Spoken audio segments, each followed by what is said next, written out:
And now, live from Level 5 Productions on the island of Milleronia, it's The Larry Miller Show.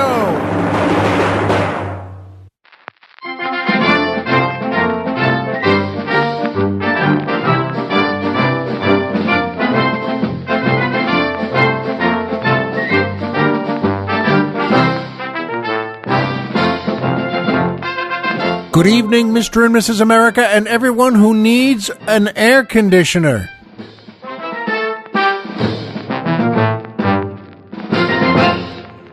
Hi, folks, and welcome back to the Larry Miller Show. I'm Larry Miller, but in a way, aren't we all?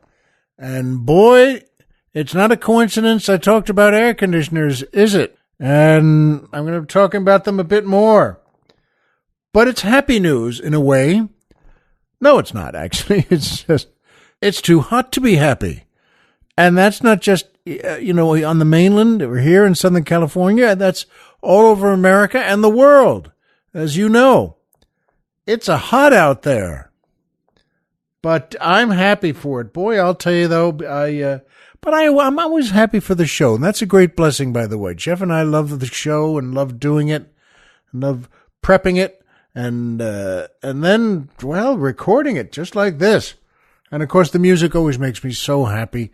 That's the Neil Armstrong Orchestra and the Linda Carter Dancers, featuring boy tenor Brad Simpson asking the musical question, if deer were allowed to serve in the Marines, would they be classified as buck privates? Well, number one, yes. Yes, they would. It makes them happy. And what's wrong with happy deer? Good question, though, Brad. Yeah, buck privates. And there's another reason that's a good question, is because, I have some Marine stuff I'll be telling you in just a little bit, too. And by the way, this is Neil Armstrong is appropriate to mention, any time. And it's also just coming up to the 50th anniversary of Neil Armstrong putting his foot down on the moon and saying that wonderful quote, one small step for man, one giant leap for mankind. What a guy. And after he passed away, there was a quote from his children. People wanted to know what to say or think, and the kids said, the next time you walk outside on a clear night and see the moon smiling down at you, think of Neil Armstrong and give him a wink. Isn't that nice? I think that's a lovely thought. You know what? I think I will, too. And maybe we all should. And by the Larry Miller Store.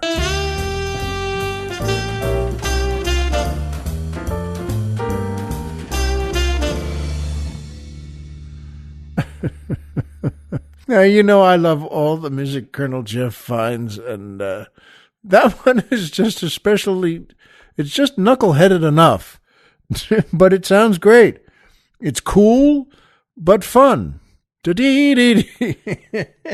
And that place is a great place to be. Go there, go to the Larry Miller Store.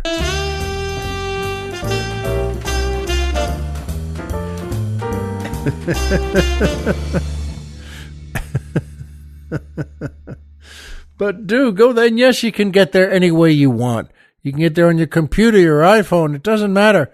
But let us take you there. That's the best way. Go to our website, LarryMillerPodcast.com. Who's on the mountain? Tom Mix. Oh, he broke that string again. Poor fella. But, you know what, though? Go there, go to our website, and we have a banner that says The Larry Miller Store.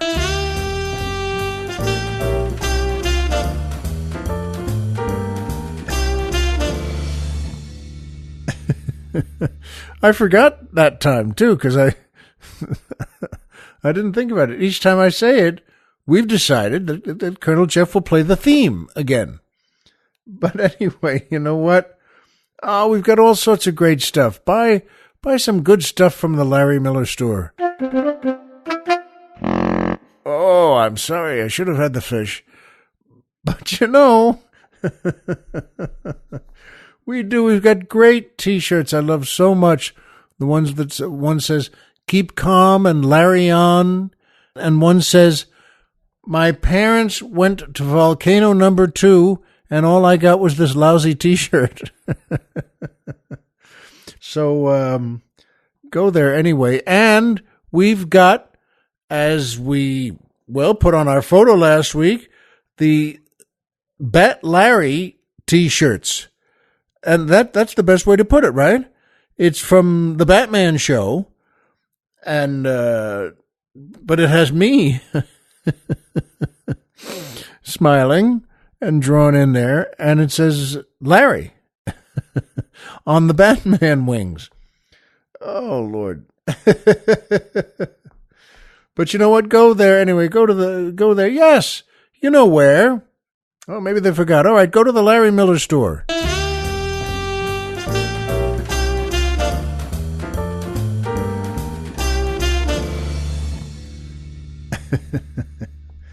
And you'll be glad you did. And so will we.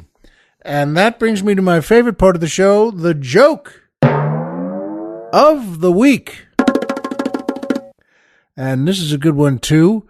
We got this one also. I have a book here that says here, Milton Berle's Private Joke File. Over 10,000 of his best gags, anecdotes, and one-liners. And that was a man I got to know in the last 3, 4, 5 years of his life. What fun it was to know him. Just a cool, funny guy. And I mean, I saw him in Las Vegas work with Danny Thomas and Sid Caesar, and I think it was called the Three Kings of Comedy. And Danny Thomas opened up, and then Sid Caesar went on, and they were terrific. And folks, I'm telling you, Milton Berle came on at the end. They each did long sets, I guess, and he did 45 minutes or an hour. And I'm telling you, and I was working in Las Vegas at the time, but I had a night off, and I wanted to see that show, for goodness sake. And when Milton came on, folks, he started speaking, and meaning performing, and just 5, 6 words in, I and everyone in the room is just, you start to laugh. And another 5 words, I'm telling you, we were rolling, howling for an hour. And there was no mercy. And he just, but a bam, bam, bam, bam, bam. And I'll tell you what, and I was with my agent at the time, Tom Stern. Boy, oh boy. And we just kept looking at each other going, this is unbelievable. So, you know what, though? That's where we got the joke. And I sure did love that guy. And I got to know his wife, Ruth. And those were, as they say, good times. But anyway, that's where we got this joke, because I said to Jeff, hey, I've got Milton's book there. Why don't we take a look? And Jeff, the Colonel leafed through it, and he found this one, and we both thought it was pretty good. So here it is. Anyway, a married couple is walking down the street in New York in Manhattan, and they pass a jewelry store. And they look in, and his wife says, oh, that brooch is nice, gee, I'd like that brooch. Well, just a second later, this fella takes a brick out of his overcoat and smashes the window with the brick and reaches in and takes the brooch and hands it to his wife with a smile and bows his head. And she said, oh, thank you. And she puts it on, and they keep walking down the street. Well, just a half a block later, they pass another jewelry store, and she looks in the window, and he looks in the window, and there's nice earrings there, and diamond earrings, too. And she says, oh, those diamond earrings are wonderful. They're beautiful. Gee, I wish I had those. Same thing, another half a second later, he takes another brick out of his pocket and smashes the window again, and he reaches in and gives her the diamond earrings. And she smiles and said, "Oh, that's so sweet." And the same thing, he nods and smiles, and they look at each other, and she puts them right on, and they keep walking. Well, another half block or a block later, they pass a third jewelry store, and they look in, and she sees a nice ring, a diamond ring she says, "Oh, that ring is gorgeous. I've got to have that ring." And he turns to her now and says, "What is this? You must think I'm made of bricks."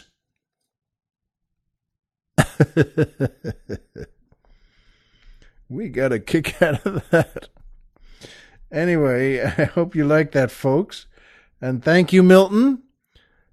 And as always, my motto here is pass that joke along. If you like it and you think it's fun, tell someone you care about, in your family, at work, friends, anyone you care for. And because keeping a good joke alive is like keeping good music alive. And that brings me to my second favorite part of the show, the Poetry Corner.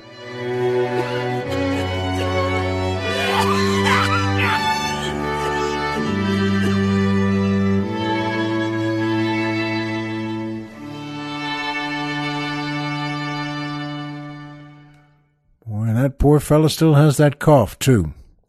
One of these days, he wouldn't have that cough on Milleronia, by the way. You know why? Because I'd forbid it. And he would know that he'd better follow that. In any case, this is by the great Robert Louis Stevenson, and it's called Summer Sun. Great is the sun, and wide he goes through empty heaven with repose, and in the blue and glowing days, more thick than rain he showers his rays.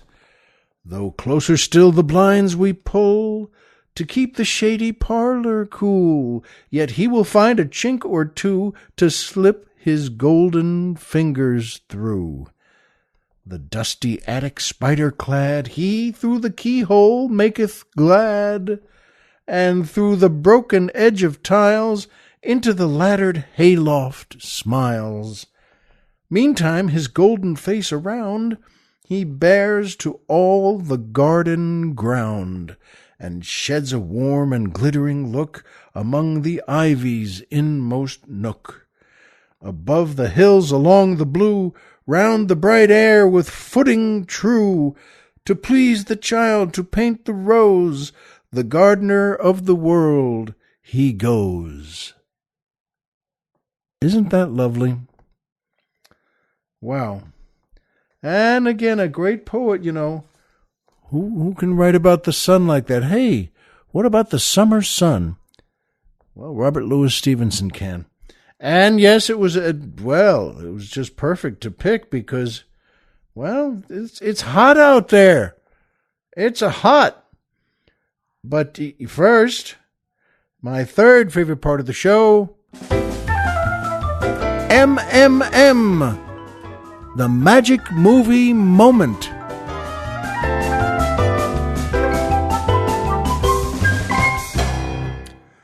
This is a wonderful movie, and actually, Colonel Jeff had written down, we've talked about this. I've talked about this movie, but it was years ago. It was 5 or 6 years ago, and it's awfully good. And it was in my head and heart anyway, and so we said, let's talk about it again. From 1945, They Were Expendable, directed by John Ford, starring Robert Montgomery, John Wayne, Donna Reed, Ward Bond, so many others. This is about the Philippines and the Battle of Bataan. A very dramatic, serious moment, and these sailors, they were part of a PT crew, because the PT boats, the patrol torpedo boats, were still new, and then, the fellows in the Navy in the top levels, they didn't know what to do with them. And so these men would take them out, and they'd show them. PT boats were very useful, and they were very deadly, and they were good weapons for us. And by the way, for the record, they're made of plywood. Interesting. Not metal, but mahogany plywood. And that's probably not the kind of thing you want to hear just before you get on the boat. You know, by the way, this is all styrofoam. Uh-huh. At any rate, it's a terrific movie and about a true story and how they fight and fight and fight, but it's not going well because this is when the Japanese beat us and took the Philippines. And that last big thing was, well, the battle for Bataan. And there's a scene in it, oh, there's so many things in this, but where General Douglas MacArthur and his family, wife and kids, are at the last second being evacuated. And this was when Douglas MacArthur made that famous statement, "I shall return." But, oh, what a great leader he was. What a great military man. And it may not sound like much, but they filmed a scene where, well, so many of the PT sailors are at attention because General MacArthur and his wife and the kids are coming out of a little torn down cabin, and this is the last second. They've got to be evacuated so he can come back and fight and win. And by the way, the sailors he walks in front who are at attention there, the sailors he walks in front of were so taken by this man's presence. They kept blinking, and one, there was, I remember this guy, that was a great character, a Jewish guy from Brooklyn, and they were all tough, and he just couldn't help but smile at the honor of being the ones who were protecting this man now so he could get away and come back to win. And the other part of that that's very touching is these men didn't get away. They were the ones chosen to stay and fight, even though it was lost. They were the ones who were still going to put up the last fight. And they knew what that meant. The Japanese weren't very generous with prisoners in those days. And it meant this was it. But at that moment, they were seeing to it that General MacArthur could get away. And, well, it's good, it's moving, and it makes you proud. And at that moment, you see, so interesting, Dad Knowlton, the guy's name was Dad, and he'd been there 40 years in the Philippines, and he was an American sailor there, and, well, he wouldn't leave. They kept a place on one of those planes for him to get on, and he said, "I'm not leaving. I've been here 40 years, and that's it. This is mine, this is where I live, and I'm not giving up." He wasn't crazy, by the way. That's just the way he was. And, folks, this was at the last second. And the Japanese are coming up the road. And they said, "Dad, come on." And he said, "Nope." And they looked at him, and they got away, the other Americans there, and they looked back over their shoulder, and what an image. That was part of this movie, too. Dad Knowlton was sitting on the porch of his little cabin in a rocking chair with his rifle in his lap and a jug of moonshine between his knees and a pipe in his mouth. And that was that. That's where he was going to sit and stay and fight the Japanese as they came up that road. Well, that's another one of those moments. They saw that over their shoulders and then continued the evacuation. But that's another one of those moments of, do you need more than that, folks? I don't. It's a terrific movie, folks. If you've never seen it, well, They were expendable. Please see it. If you've seen it, well, like me, 10, 20 times, see it again. And remember, because we all forget, or we all never knew. But yes, at the Battle of Bataan, these men and those nurses and those doctors fought hard. And it just wasn't the time to win yet. You know, it reminds, speaking of, by the way, it doesn't get chilly in the Philippines either at that time of year or any time. And that's why the truth is, it's too hot. The Colonel and I were talking about this because, you know what? We're on the mainland now, and the weather, as you know, is always perfect on Milleronia, because I insist. But here it's so hot. It's crazy. You know how I drive up and down. I've done this 4 times in the last 10 days or so. Get in the car just to drive down, up and down Ventura Boulevard, to be in where the air conditioning is. I can turn the air conditioner on in the car, and that's exactly why I'm doing it. I did it one night. Well, it's only about 5, in the afternoon at that point, but just to go down to the money machine and get some money, get some cash. But that was great because it was air conditioned in the car. So it's 15 or 18 minutes driving one way to the cash machine. And then, of course, you got to get out now and out of the car where it's air conditioned. So you got to turn it all off. But then I got back in, turned it on again, and sat there for about 10 seconds. And then with a big smile, I just pulled back out of that parking lot and back out onto the boulevard and just to head home for another 18 minutes of air-conditioned comfort, which is, well, let's face it, that's the way we are. I like it that way. I remember when my job in the family was to lower the windows in our 61 Chevy Impala hardtop 4-door. So it was not a sedan. There was no post there. But my job was to lower those windows on summer days about a half hour before my mom would drive me, my sister somewhere. Maybe we'd go to the beach or something like that. And Dad was at work. But, boy, the thing is just to... And I was proud of having that job. Lower the windows, get the air moving. Well, it didn't work, by the way. I mean, the truth is... Oh, so was it nice then? Well, no.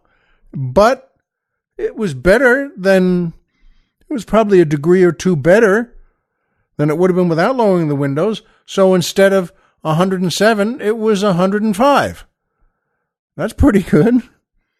But you know what? It reminds you, what did we do? And what do we do now? And I remember those banners. I've mentioned this before. When I was a kid, movie theaters still had banners over the entrance there, over the ticket booth and the box office, and the banners were the width of the theater, and they all said air conditioned, and they were spelled. It was written in sort of frozen letters with a royal blue background and a lot of snowflakes around the letters.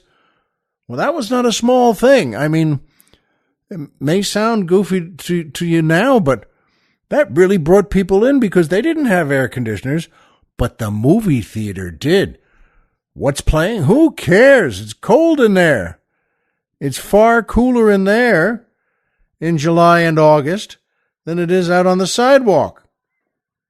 And I remember that. What I made me wonder, what did people do before air conditioning? What did we all do? I mean, 1, 2, 5, 10 generations before. And the answer is, by the way, still got dressed up and walked around outside there. That I remember my parents arguing. We had an air conditioner in the house, and my mom and dad used to argue about leaving it on when they left for just an hour or two. And it's a good argument. Mom wanted to leave it on.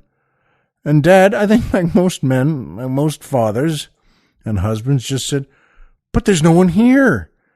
If we're gone, just couldn't get the male head around that. But they left it on.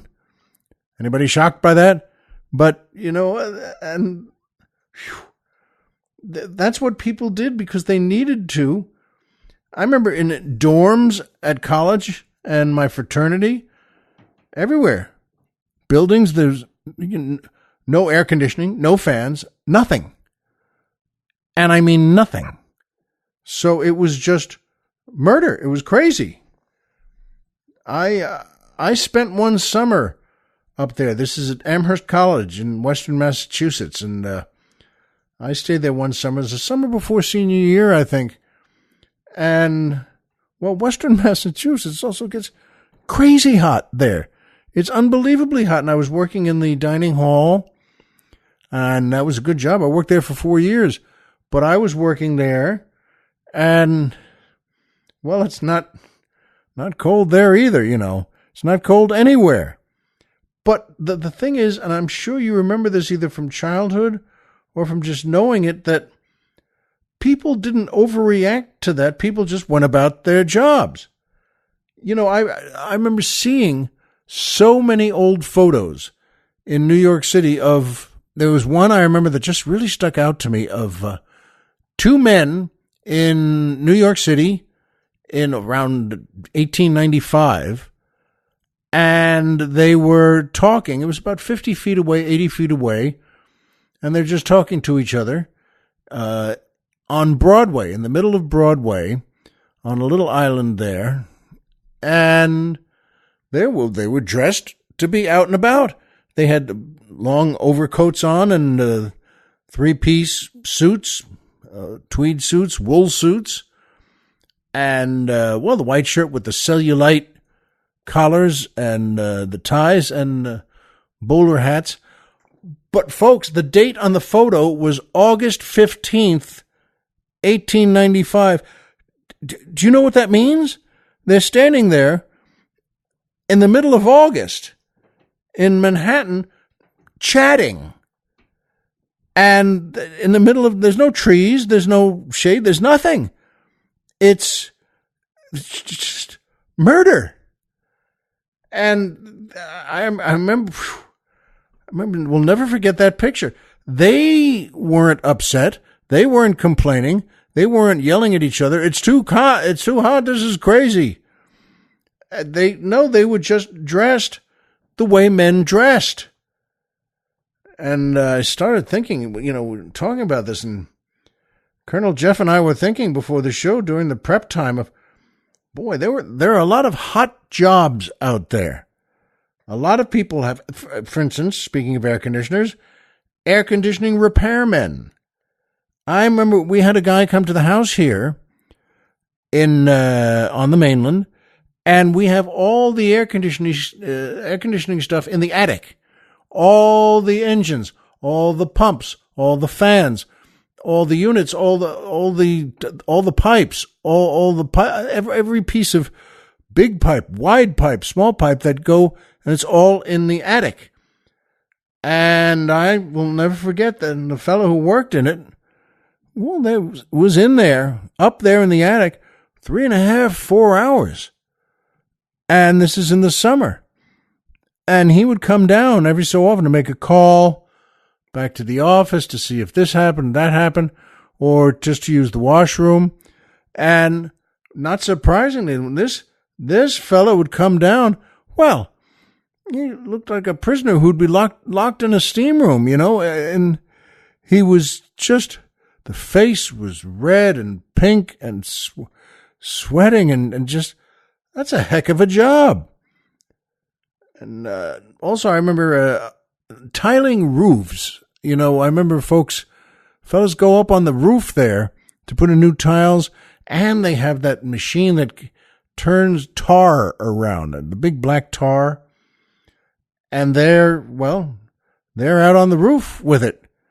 And same thing, middle of August, and they're just putting not only new tiles on, but before that, patching up with tar.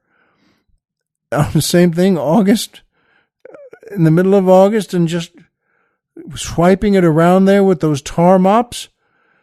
And, well, that's the job. That's your job. That's what you were hired for. That's what you're getting paid for.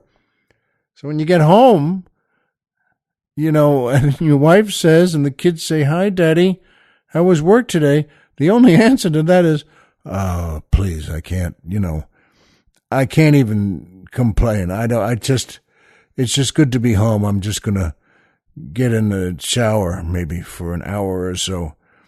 But that's what you do. Also, Colonel Jeff pointed out restaurant workers that, as he said, nobody ever froze to death working in a kitchen. And that's sure true, isn't it? No, it's murder in there. And, in fact, today, here on the mainland, that my son, who, the Marine who just got out of the Marines and was having all his things delivered, uniforms, boots, and the covers, which are those white formal hats, and all his things. And we're going to show you a picture of one on the website, but I don't want to say what it is. And so it was finally delivered. And the guys, and it's murderously hot out there today and all these days. And they told him that the delivery before him was a woman in an apartment where the elevator was broken. Is that enough for you? She lived on the 3rd floor and had a bunch of stuff that, to carry up. And who do you think carried up? They did. That's the job. And they carried it all up and put it down in her place. I was saying to Colonel Jeff and my kid before, just, I hope she tipped them well. Don't you think, how much did she tip them? I hope it was a lot, because that's the kind of job you don't just, what do you say then? Okay, thanks, bye, slam. Do you not tip? And all they hear is the door click shut and the chain slide across there? Is that what you want to do? And then they're standing out in the hallway, and you suddenly, all the hall lights go out. She turns off everything. And they just, wow. All right. And then you walk back down to the truck. I guess you know the way at that point. But no, the truth is, so the answer to what did people do is nothing. They sweated. There's nothing to do. You get used to things. Wow. And I started to think there also, what did people do in the winter without heat? And I remember, I've worked in Canada many times. Well, I love it. It's been 50 times as a comedian, as an actor. And I remember one trip, it was in Winnipeg, which is a great city, great folks. And I was working there as a comedian, and I left the hotel. I walked out in the afternoon to just grab a bite of lunch anywhere, a coffee shop down the street, whatever it was. And it's in the middle of winter, and I bring everything. I mean, I'm not a baby.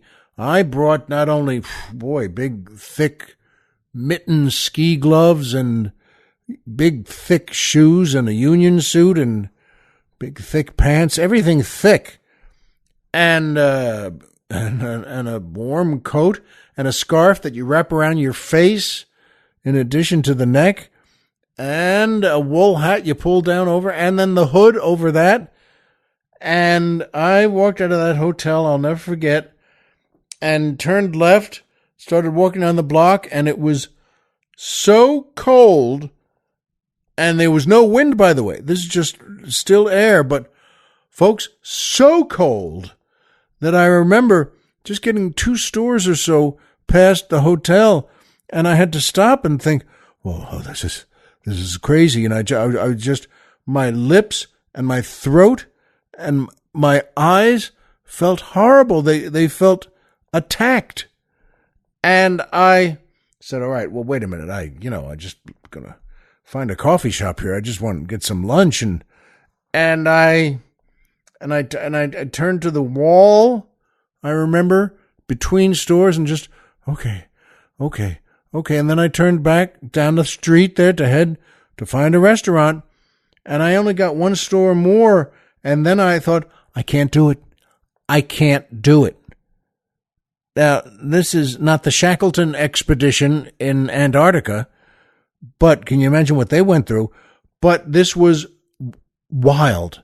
This was as crazy as I had ever experienced. And just another 5 seconds or so, and then I turned back down the street, back to the hotel, and just said, I can't do it. What about lunch? Who cares? Who cares about anything? It was as hard to get back to the hotel as it was to leave it for 50 feet. And I got back to the hotel and walked in there and just, and just stood there, just breathing a little and just relaxing, letting your muscles and joints relax a little bit. And I walked past, and I'll never forget, I walked past the guy at the desk, the clerk, just on the way to the elevator. And I had taken my stuff off at that point, unwrapped my head. And I looked at him, and he looked at me, and he knew the score. And he just nodded and said, yeah, which was great. He was just confirming, that's it, buddy. And good luck, because you're in it now. So you know what, folks? We know what to do. And it's just a little hot now. And it's more than a little hot. It's very, very, very hot.